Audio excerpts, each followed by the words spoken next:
Just when I thought I was going to move on from Copper Golems for a little bit, they went ahead and released a massive update. So today we're going to do some more Copper Golem R&D to see if we can figure out something fun to do with these new statues. If you're excited about this new feature, go ahead and tap the like button, leave me a comment, and subscribe if you're new. Let's go. I've already got a fun idea for what I want to do, but I want to make sure I understand how these guys work before we get started with the build. This Copper Golem is already fully oxidized, and there we go. Look at that. He just turned into a statue and his eyes are closed. Oh man. Good night, Copper Golem. So now if I read the text correctly on the changelog, if I chip away at the oxidation one level, yes, the Copper Golem stays a statue. That's amazing. You can have the full range of copper, and now if I chip away one more time, yes, he's alive again. Hello. Welcome back. This is a huge update. I'm so excited. This is where things get really fun when a Copper Golem fully oxidizes and transforms into the statue. It will strike a random pose, and you can actually set the poses by crouching and interacting with the Copper Golem, and there are 4 different poses. This one might be my favorite. Each of these poses emits a redstone signal, and I have a full redstone line of 15 pieces, and I want to see how much each pose emits. So the first one, the default state is 1 redstone signal strength. Oh, okay. Pose number 2 is 2. I would have to guess that pose number 3, oh yes, it's 3 redstone signal strength, and this one is 4. So it does not emit a full 15 redstone signal strength, which I think is fine. That keeps things really simple. I like that. Just out of curiosity, do all 4 Copper Golem states operate the same way? It does appear that they do. Okay, so the oxidation state does not matter. Also like that. It keeps it simple, keeps everything consistent, and now this is just a visual. Whether you like the full copper or the fully oxidized copper or something in between, you're going to get the same redstone output. Also good to know, we can put comparators on all 4 sides and get the same redstone output. What I am curious about though, will the Copper Golem signal read off of the antenna? It will not. So it has to be at foot height in order to work. If this works the same as every other comparator-powered contraption, we should, yes, get a signal strength through a block, so I can hide the comparator behind a wall, and now this Copper Golem can emit a redstone signal without the redstone being visible. And it confirms that what I want to do today is going to work. I could sit here all day. I could sit here all day and do this. Do you think the Copper Golem's like, hey, stop it. I'm just tired. I want to go to sleep. Please stop. This Copper Golem is now going to be my personal doorman. All I got to do is go up and say, hello, Mr. Doorman.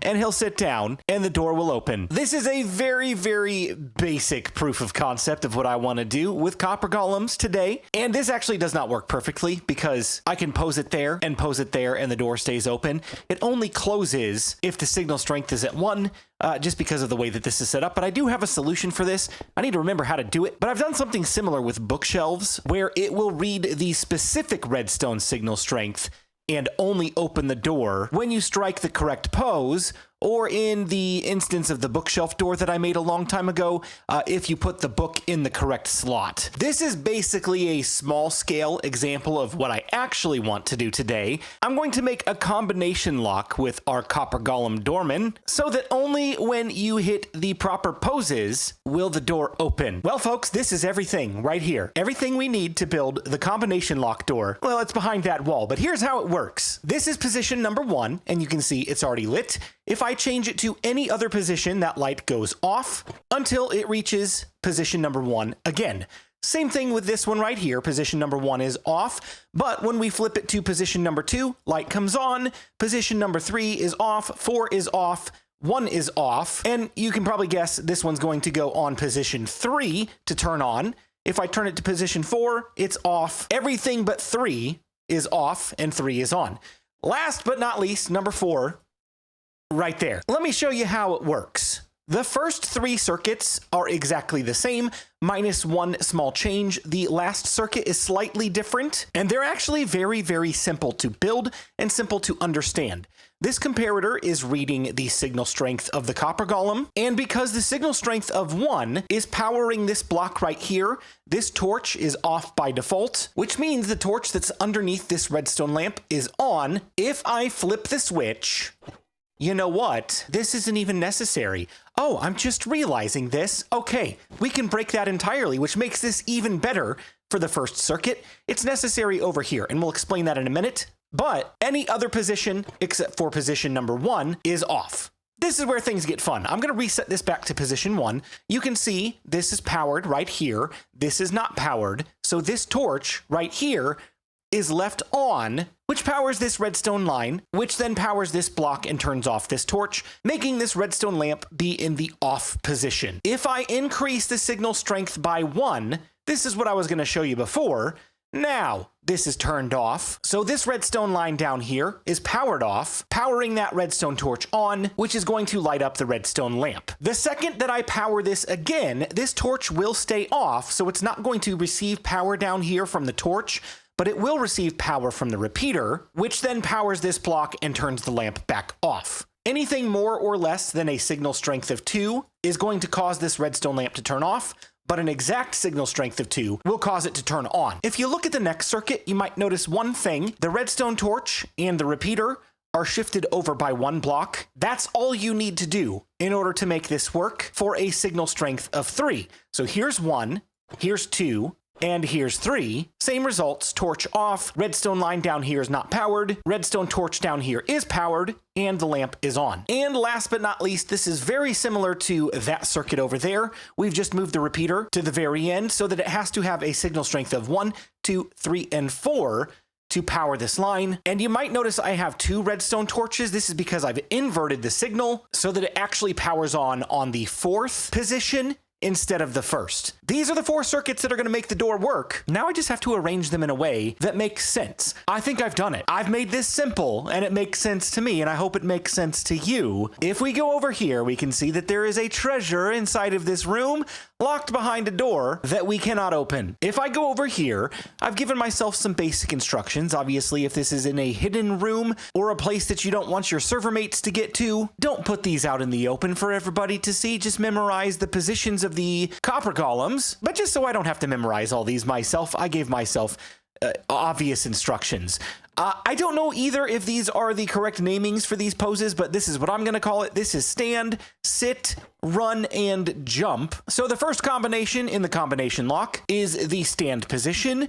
Then we've got the run position, and then the jump position, and you can see the door is open to us, and I've got my treasure right here. If any single one of these is in the wrong position, the door will shut. So it makes it nice. You can go ahead and easily mix this up into various positions, and nobody will know which one is which. I don't have any indicator lights on this because this is a very simple build, but if you wanted to put indicator lights on here, you could do that. It might make it a little easier for people to break in by trial and error, which is why I've built this solution over here. Let me demonstrate it for you, and then I will explain how this works. Again, I've got basic instructions on the wall to tell me which poses the copper golems need to take, but what's different about this combination lock is that there is one indicator light, and this indicator light will only turn on if all 3 of these are in the correct positions. The same thing goes for over here, and over here, and over here, and only once all 4 indicator lights have turned on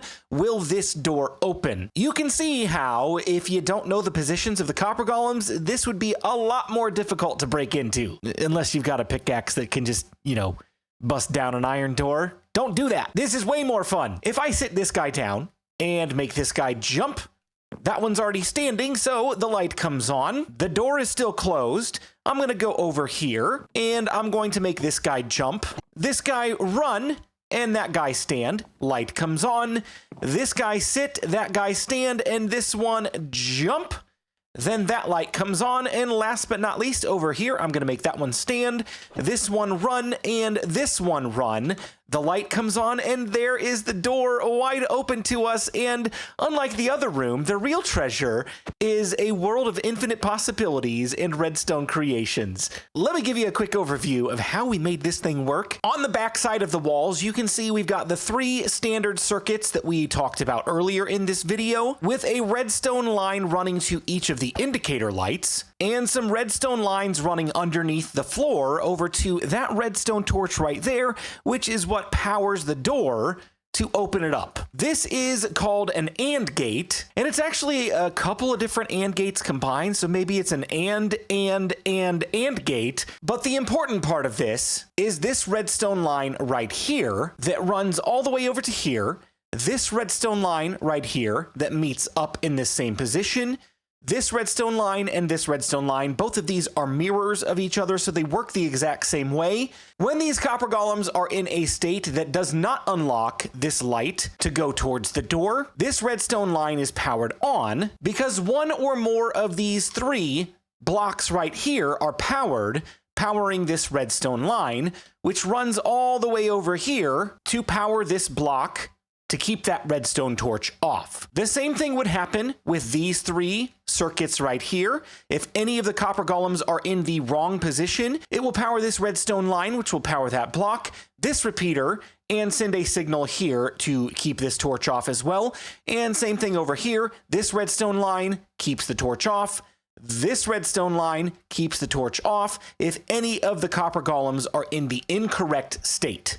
The moment you get the correct combination, that indicator light turns on, and these blocks are all unpowered now, so nothing is powering this line, which will release the signal over here as long as both modules are correct to allow this side of the AND gate to depower, and if both sides are powered off, this redstone torch is free to power on to open that door. As for the indicator lights, same thing.